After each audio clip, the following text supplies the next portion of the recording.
The principle of relevance and authenticity means that students are engaged in real-world problems which are meaningful to them. It's important that challenges engage students in the disciplinary approaches from each of the learning areas.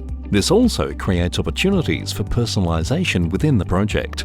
Well, we started with our local environment, a reserve that backs onto the school. The kids run their cross-country there, the students often use it to walk to and from school, but we didn't know a lot about it. And we also tapped into some work that a local researcher had done, and we found where those two things intersected, there were lots of problems that needed solutions that the students really cared about.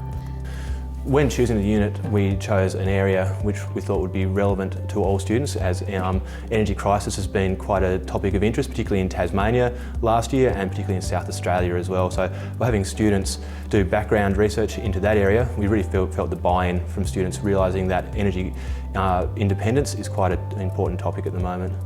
Well, we want to keep the whole project relevant to the students, and we need to recognise that they are all going to come at it at different spaces and they all have their ideas of what even the problem is, let alone how they can shape the best solution.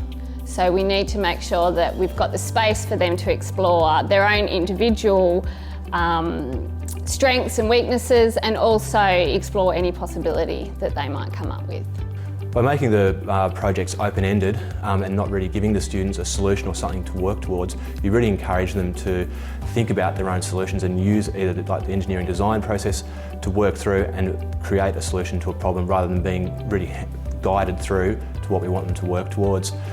The more open-ended it is, what we found is the more, I suppose, imagination students use when developing their solutions